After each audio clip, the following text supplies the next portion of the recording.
the last year for you, I know, was a challenging year, and you just kind of, you disappeared for a little while, right? Yeah. So after the, well, we'll just get right to it. So after the Taylor Swift incident, we'll call it that, at the VMAs, you obviously didn't know that that was going to turn into what it turned into, and then you, Mos Def came to you and said, get out of the country. Is that what happened? Yeah, it's like it's a pretty bugged out story. I like literally left America. I stopped doing music altogether.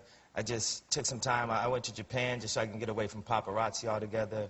And then in November I moved to Rome and just like lived there.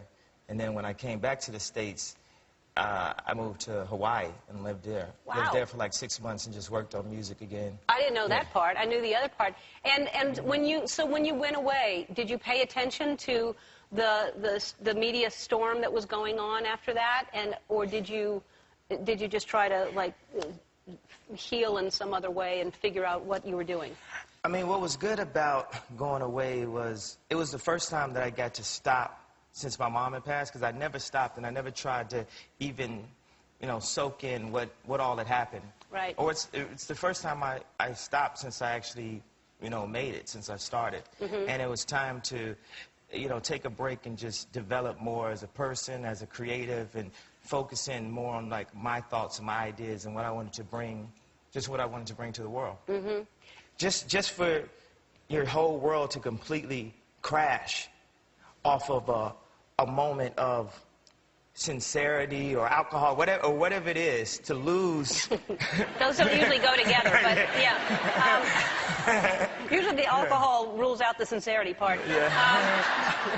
But was it that you had been drinking? Is that why you think you? I mean, there's probably lots of reasons, but do you think you just decided I'm just going to get up and say something right now? And I feel like in some ways like I'm a soldier of culture, and I realize that no one wants that to be my job, and I'll never go on stage again. I'll never sit in a award show again, but will I feel convicted about things that really meant stuff to culture that constantly get denied for years and years and years and years? I'm sorry. I will. I cannot lie about it in order to sell records. Well, I cannot, you know? I hope you don't mean that. I hope you'll be in an audience again. I hope you'll perform at all the shows, and you're too important, and all of it is important in culture. You know, it's just an entertainment show. So don't ever say you're not going to sit in that audience again. We want to see you there. We want to see you entertain, and we want to see you. We're back with Kanye West, and as we went to break, I was pointing. I said, "What's with the grill here?" And you said it's not a grill.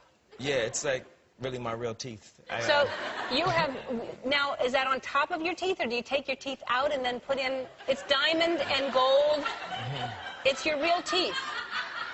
You just put it on top of your teeth? No, it's like replaced my bottom row of teeth. You've ripped all those teeth out and put in that? I just thought the diamonds were cooler. Uh-huh.